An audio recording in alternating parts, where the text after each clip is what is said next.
noticing, or have you ever noticed how they portray black women? You know, I don't even see that many black women. That's so interesting. Do you want to ask Doctor What do you first? think? Why are there different portrayals of, Oh yeah, because racism and sexism, obviously, as they intersect, is alive and well in the porn industry. And this is another part of it. And why it's so important is that rather than challenging these sort of, racist sort of ideologies, that porn industry really runs with it, right? And this is why, as you talked about earlier, that the representations of black men is always hypersexualized, as well as black women is always sort of like hypersexualized in a certain way. And Asian men in particular, right, is being emasculated. And even in some of the comments, because the study that I do, I don't only look at the videos, but I also look at the comments that these people would make about particular videos, and in some of these videos, people would say, "Why are these women screaming?" Because like the men who is penetrating them only have like small penis, right? And because it's Asian men, right, I was gonna say. And so again, there's this sort of stereotypes that is but always there's some being, truth to it, though, no? Well, Is that right? it's what people would say about media. Media is always either exaggerates, right? It's some people would say, what do you call that mirror? Oh, the carnival mirror. Oh, or right, when it distorts that funny house. Yes. And so media is always like that. There's always certain parts of truth, but what does that mean anyway when you is already really distorted? Asian men come in all different sizes and shapes, just like black men, just like white men, just like women. Just so did you hate it when I made that comment about black men? I kind of, I want to hear it. Yeah, because I think that's part of the problem, right? Because that is not obviously true, but that is really the stereotype, and that's how racism, perpetuates it. Exactly. Yeah, so. Wow. Well, you know what, Zuri? I think you picked out a huge issue here that I don't think we can even continue to do in such a short time. Do you have any reflections on it yourself? Because your ethnic background is part Indian and part African, is that right? Yes. Well, I am black and I am Native American, Ojibwe to be specific. Yeah. But, I was just kind of reacting to that because I thought it was very interesting that black men are portrayed to have, these big dicks. They're so powerful. Every race wants them. But then when, like, a black woman is portrayed, it's like, this ghetto black slut, things like that. Like, so she's demeaned. Yeah. And so I was kind of going to ask the doctor what she thinks about women who kind of go away from realistic porn because the selection is so limited and so demeaning for my own race. Does that make sense? So, yeah, she's asking about how you feel. I mean, where does it, she said there's such a lack of representation and equal depiction of Black American women or Asian or ethnic backgrounds similar to. And where do people go and how does that affect them? Yeah. So what is interesting that there is a study by, I believe, Professor Mireille Miller-Young, I believe, and she looks at specifically black women as porn stars and how they themselves have websites.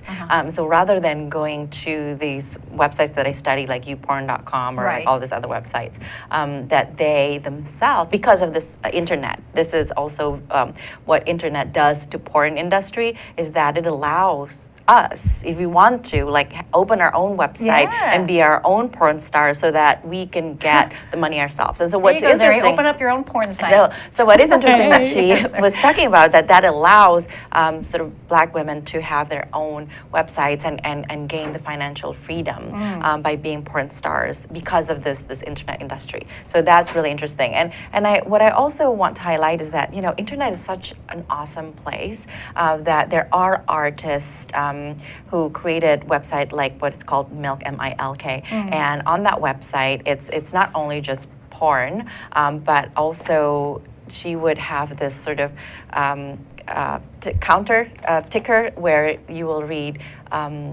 there are like how many people have died of HIV by the time you watch this porn, you know. Oh, right. So Okay, in some so- ways that you're being more critical about porn, and when you watch porn, it's not only within that context of your own sexuality, but also the larger part of that. Although that in itself, I think, is problematic because the narrative that we often hear in sex ed or anywhere is that don't have sex, because then I know. you'll have these It just STDs suppresses the whole and issue. stigmatize people Right. with STDs, because you know we have people who have cancer, we have people who have diabetes, we have Right, people who have right. like Acceptance. it's just disease again, pain, just you know, like illness is just part of life, but you stigmatize people with STDs. Agree. And so that's also another How do you problem. think people can educate themselves to be more critical when they do, if they go and engage in watching porn? It's fine. Everybody has their own freedom and choice.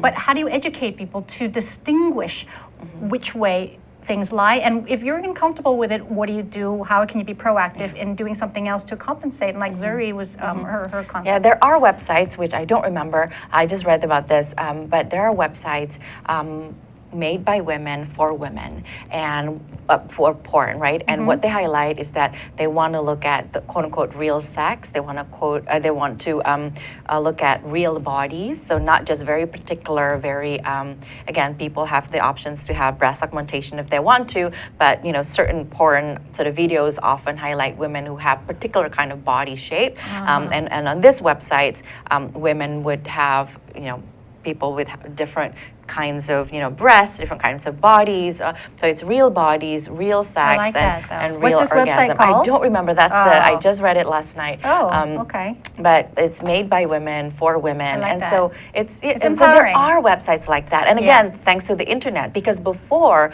if you think about the production, the distribution of porn videos would be very, very expensive. Right. Now with the internet, everything is, you know, relatively, you know, cheaper. And it's affordable. ironic. I mean, I have to go back to the first time we talked about porn last month. Is that you mentioned that the whole porn industry, you know, we used to say, oh, it's the internet that's encouraged this whole boom. But in fact, you said it was the other way around, how it created the whole security system. Yes, because porn really, you know, forces the internet to, you know, get it together. You know, if you want to continue to arouse us, right? The security system, Right. the payment system, and even the fast It's funny, speed the that you know we practicality can. of it. Yeah, absolutely. Right. Yeah. So, well, we've opened up, you know, a can of worms, if you wish. I mean, a lot of people are uncomfortable talking about these types of issues. But you know what? It's out there. So whether it's in your face or whether you want to do it on the side and not tell anyone and lie to yourselves every day and deny the fact that you are doing something that you think is not healthy,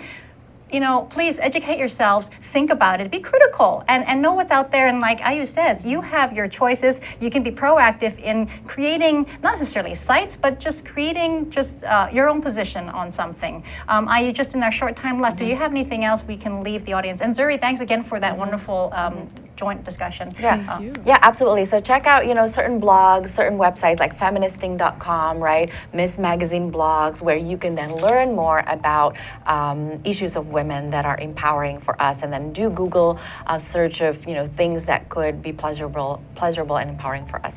Excellent. All right, we'll take that with you. Enjoy your Tuesday after morning. Yeah, okay. Alrighty. And again, thank you for tuning on Think Tech, and we'll see you next week. Bye.